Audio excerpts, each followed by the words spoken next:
రోజు రోజుకి అర్ధరాత్రి ఈ చిల్లరి మూకలు రెచ్చిపోతున్నారు, భయంకరంగా మారుతున్నారు. కావాలనే రోడ్లపై రచ్చ చేస్తూ అమాయక ప్రజలపైన అమాయకులపైన దాడులకు పాల్పడుతున్నారు. వాడు ఫ్రంట్ వీల్ లేపిడు, వెనకాల అరే వీడు నిజంగా చెప్తున్నాను, భూమికి చాలా బరువు, వీడు భూమికి చాలా బరువు.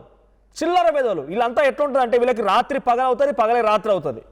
రాత్రంతా ఈ రోడ్ల మీద ఈ పిచ్చి వేషాలు వేసుకుని తిరుగుతూ ఉంటారు. పగలంతా మొత్తం రాత్రే, ఇక పగలంతా పడుకుంటూ ఉంటాడు. ఫోన్లో పబ్జీ గేమ్లు, ఫ్రీ ఫైర్ గేమ్లు, బెట్టింగ్లు, దందాలు చేస్తూ పొద్దంతా పడుకుంటాడు. రాత్రంతా ఈ బెరవేషాలు వేసుకుంటూ రోడ్లపై తిరుగుతూ ఉంటాడు. రాత్రంతా ఇదే పనిక. చూడండి అక్కడ వాడు స్కూటీ, అది ఏమైనా అటు ఇటు అయితే వాడు ప్రాణం పోదా? లేదు, ప్రాణం పోతే పోయింది, పక్కనోడి ప్రాణం తీయడం వాడు. ఆ విజువల్లో కనిపిస్తోంది 12 మంది సిగరెట్ కోసం అంట, సిగరెట్ కోసం అని చెప్పి అక్కడికి వచ్చి సిగరెట్ షాప్ ఆయన సిగరెట్ ఇవ్వకపోతే, తెల్లవారుజామున 3:30 సిగరెట్ ఇవ్వకపోతే ఆయన కర్రలతో దాడి చేసి ఈ రకంగా భయంకరంగా కొట్టి ఆసుపత్రి పాలు చేసి ఆఖరికి వస్తాయి.